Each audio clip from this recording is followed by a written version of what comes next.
वृंदावन सप्त निधियों के दूसरे ठाकुर जी श्री मदन मोहन लाल जी ऐसे सनातन गोस्वामी के पास आए। इसके बाद मुगलों का बहुत आक्रमण चल रहा था। उसमें भी औरंगजेब ये क्या करते थे कि ये मंदिरों में जाके मंदिर तोड़वा देते थे और फिर मूर्तियों को खंडित कर देते थे, जिसके कारण कई ठाकुरों ने ब्रज से राजस्थान पलायन किया। गोविंद देव जी प्रस्थान कर गए, जयपुर में विराजमान हो गए। गोविंद देव जी के मंदिर की तीन मंजिलें तो गिरवाई दी थी औरंगजेब ने। तो गोविंद देव जी को ले जा करके जयपुर के राजा ने कहा कि हम यहां सुरक्षा देंगे, आप ठाकुर जी को ले आओ। तब फिर सनातन गोस्वामी ने पत्र लिखा, बोले भैया हमारे ठाकुर श्री मदन मोहन जी हैं और इनकी भी बड़ी ख्याति है, सब मथुरावासी ब्रजवासी दर्शन करने आते हैं, इनका भी स्थान वहीं हो। तब सनातन गोस्वामी जी भी इनके शिष्य या सनातन गोस्वामी वो लेकर के ठाकुर जी को मथुरा गए, जयपुर गए और श्री मदन मोहन लाल जी जयपुर में विराजे। अब जयपुर के राजा जो थे वो गोविंद देव जी की सेवा करते थे और गोविंद देव जी की सेवा के बाद फिर श्री मदन मोहन जी की सेवा करते थे। जयपुर में 3 ठाकुर विराजते हैं वृंदावन के, मदन मोहन, गोविंद देव और गोपीनाथ। तो राजा की एक पुत्री थी, उसका विवाह हुआ, बड़े धूमधाम से विवाह हुआ। राजस्थान में करौली एक जगह, वहां पर उसका विवाह हुआ। विवाह में पिता ने अपनी पुत्री से कहा, बेटी देख मैंने तेरे लिए सब व्यवस्था की, इतनी पालकियां जा रही, इतना सोना जा रहा है, इतने जवाहरात जा रहे हैं, तेरे लिए कोई दिक्कत नहीं छोड़ी। एक राजकुमार से तेरा ब्याह निश्चित किया, और कुछ तेरे मन में हो तो तू मुझे बोल, मैं तेरे को दूंगा। तो उस बेटी ने कहा, पिताजी पक्का दोगे? बोले हाँ। बोले आप तो प्यारे गोविंद देव की सेवा करते हो, ये जो दूसरे ठाकुर श्री मदन मोहन है इनको मुझे दे दो, मैं इनको करौली ले जाऊं और वहां इनकी सेवा करूं। तो महाराज बेटी की ये बात सुनकर के पिता इतने व्याकुल हो गए कि अपनी पुत्री के चरण पकड़ लिए कि लाली तू कहे तो जयपुर का पूरा घराना तेरे नाम कर दूंगा, लेकिन तू ठाकुर जी को मत लेके जा मुझसे। ये कृपा करके ठाकुर जयपुर में विराजे, वृंदावन में प्रगटे ठाकुर जी जयपुर आए हैं, इनको लेके मत जा। बेटी बोली और मुझे कुछ नहीं चाहिए पिताजी, बाकी सारी संपत्ति आप रख लो, लेकिन मदन मोहन लाल जी को मुझे दे दो। यहां बेटी की हट हो रही है कि मुझे दे दो, पिता लड़ रहे हैं कि नहीं। सबने आके समझाया, बोले आपके पास गोविंद देव जी हैं ना, आप उनकी सेवा में हो, बिटिया कह रही है तो श्री मदन मोहन जी उसके साथ चले। बोले नहीं, मैं तो दोनों की सेवा करूंगा। लेकिन जब पुत्री का हट अधिक होने लगा तो फिर राजा ने एक नियम बना दिया। बोले ठीक है, एक काम करते हैं। बोले क्या? कल तेरे सामने 5 विग्रह एक जैसे रखे जाएंगे मदन मोहन जी के, पहले से 5वें तक एक भी अंतर नहीं होगा। एक से नेत्र, एक से नासिका, एक से होठ, एक से हाथ, एक से पैर, एक ही धातु, एक ही श्रृंगार, एक ही वस्त्र, एक ही इत्र, सब कुछ एक जैसा।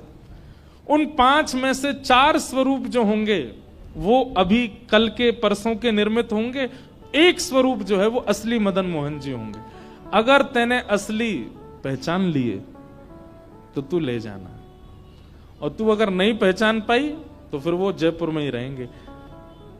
बेटी हां बोलने में संकोच करने लगी तो राजा बोले, इतना ही प्रेम है तेरा, नहीं पहचान पाएगी तो फिर मना कर देना। तो उसने कह दिया, नहीं नहीं, मैं पहचान जाऊंगी, मैं बहुत प्रेम करती हूं अपने मदन मोहन जी से, मैं पहचान जाऊंगी असली कौन से। राजा बोले ठीक है। रात भर बेटी चिंता में बैठी रही, रोती रही, क्या करूं क्या करूं। अब तो मदन मोहन जी के किवाड़ बंदे थी, सो रहे थे, बाहर ही जाकर के देली पूजने लगी, हे ठाकुर जी मैं तो अयोग्य हूं, अबोध हूं, पर मेरी इच्छा है कि आप मेरे साथ चलो। अगर आप मेरे साथ चलना चाहते हैं वास्तव में तो कुछ लीला कीजिए ना। और ऐसा कहकर के रोते रोते रोते वो वहीं सो गई। ठाकुर जी स्वप्न में आए और स्वप्न में आकर के बोले, सुनो हे राजकुमारी। बोले हाँ।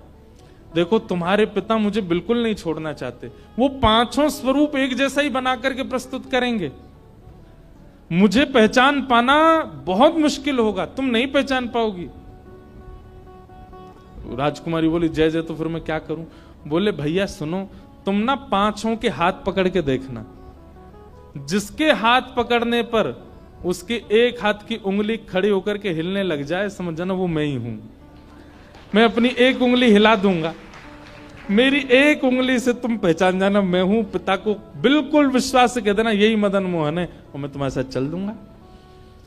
वो तो नाचने लगी रात में, जय हो मेरे मदन मोहन लाल, अब तो कल मैं आनंद से, आप बस उंगली हिला देना अपनी। राजा ने कोई कसर नहीं छोड़ी, एक एक अंग बिल्कुल मदन मोहन जी जैसा निर्माण करवाया, और 5 ठाकुर विराजमान कर दिए, और अपनी पुत्री को सामने खड़ा किया। जयपुर के राजघराने के सब लोग खड़े हैं, बड़े बड़े लोग, देखने के लिए कि आज पता चले मदन मोहन जी जाएंगे कि नहीं। और कहा लाली देखो बताओ कौन से मदन मोहन जी। नेत्रों में पट्टी बांधती थी ताकि स्पर्श से ही पहचान सके, तो पहले मुंह पकड़ती, उसके बाद यहां पकड़ती, हाथ पकड़ती, जैसे ही हस्त कमल पर हाथ घुमाती, उंगली नहीं हिलती, बोलती ये नहीं है। दूसरे पर हाथ करती और हाथ पे ऐसे घुमाती, बोली ये भी नहीं है। तीसरे चौथे सब निकल गए। अब तो वो घबरा गई कि ऐसा तो नहीं मदन मोहन जी उंगली उठा ही नहीं रहे हो। 5वें पर जैसी गई, जैसे जाके देखा, फिर से हाथ देखो, ठाकुर जी ने उठाई नहीं उंगली। अब तो बोली रुक जाओ मैं एक बार और देखूं, और एक बार और उसने प्रयास किया, पहले दूसरे ने नहीं उठाई। तीसरे के पास जैसी गई, नेत्र थोड़े भर से आए उसके हृदय से, हे मदन मोहनलाल कृपा करो ना। जैसे हाथ पकड़े, सोई ठाकुर जी ने अपनी उंगली उठा करके धीरे धीरे हिला दी। उसने तुरंत ठाकुर जी का हाथ पकड़ के पिताजी के सामने, पिताजी ये हैं मदन मोहनलाल जी। अब सब लोग देखने लगे, राजा को पता है असली कौन से। राजा नतमस्तक हो गया, दंडवत हो गया, और दंडवत होकर के बोला पुत्री ने सही चुना, यही है श्री मदन मोहनलाल। महाराज रथ तैयार किया, उसमें मदन मोहन जी को विराजमान किया, और बहुत रोया राजा। पुत्री जाते जाते बोली पिताजी आप रोइए मत, आपने देखा मैं कितना प्रेम करती हूं मदन मोहन जी से, आपने 5 स्वरूप बनवाए फिर भी मैं पहचान गई कौन से हैं मदन मोहनलाल जी। राजा धीमे से बोले सुन, मुझे सब पता है, तूने कैसे पता किया? वो उंगली हिलती हुई मैंने भी देखी थी, लेकिन मैं कष्ट में नहीं रो रहा हूं, मैं तो प्रसन्नता में रो रहा हूं। तू ले जाना चाहती तो मैं कभी नहीं भेजता, पर ठाकुर स्वयं जाना चाहते हैं इसलिए मैं भेजूंगा। वो स्वयं इच्छा प्रकट कर रहे हैं इसलिए मैं भेजूंगा। और इस नाते से, इस कृपा से श्री ठाकुर मदन मोहनलाल जी आज भी जयपुर के श्री, राजस्थान के श्री करौली में विराजमान हैं। बोलो मदन मोहन लाल की जय।